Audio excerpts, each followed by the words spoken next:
Le plastique est un matériau absolument problématique. Nous le savons depuis longtemps, mais il n'est pas encore possible d'y renoncer complètement. Il est urgent de chercher des matériaux qui préservent l'avenir. Des designers des Pays-Bas ont déjà une alternative à proposer, très intéressante et verte au sens le plus propre du terme. Des algues et des champignons. Des organismes qui, pour Martje Droos et Erik Klarenbeek, représentent l'avenir. À Gendam, le duo de designers s'intéresse à tout ce qui peut remplacer le plastique.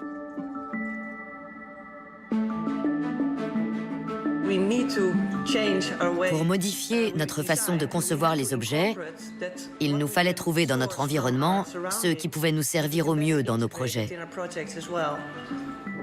Dans leur recherche de matières premières dans la région, utilisables pour produire des bioplastiques verts, le duo a aussi fait des trouvailles sur la côte hollandaise. Ces organismes, présents depuis les débuts de l'évolution, ont un potentiel énorme. Pour régler par exemple le problème du taux de CO2 dans l'atmosphère, ce qui est pertinent aujourd'hui et d'une extrême urgence, les algues sont très efficaces. Parce qu'elles absorbent le dioxyde de carbone. Les deux concepteurs ont trouvé ces algues, remarquables par leur couleur, en Provence. Ces algues sont très particulières. On les trouve dans les salines de Camargue, près d'Arles. Le degré de salinité fait qu'elles tournent au rose, comme une feuille en automne. C'est très sain, très nutritif. C'est un des composants du biopolymère que nous utilisons. C'est bien aussi pour la nature. Si les flamants sont roses, c'est grâce à ce micro-organisme. Les algues qu'ils transforment ici n'impactent pas les terres agricoles. Ces algues sont cultivées et récoltées dans des fermes à algues.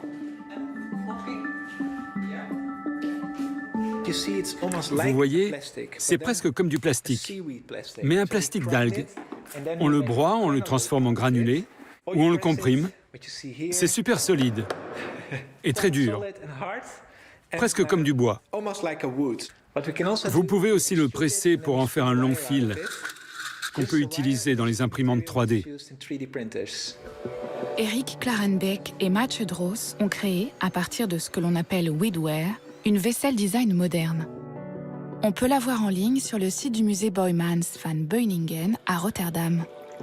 Une vision d'un monde sans plastique, où le caractère recyclable est pris en compte dès la conception.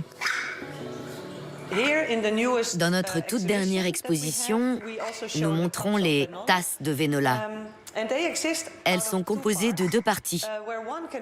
La base de l'objet est éco-responsable et compostable.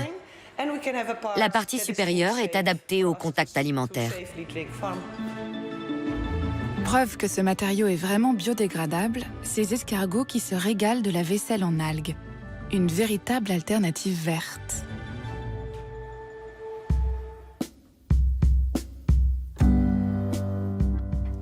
La mer couvre près de 71% de la surface de notre planète.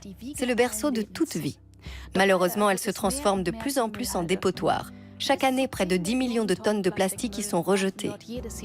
Ce que beaucoup ignorent, c'est qu'une grande partie de ces déchets est constituée de vieux filets de pêche en plastique, des pièges mortels pour les animaux marins.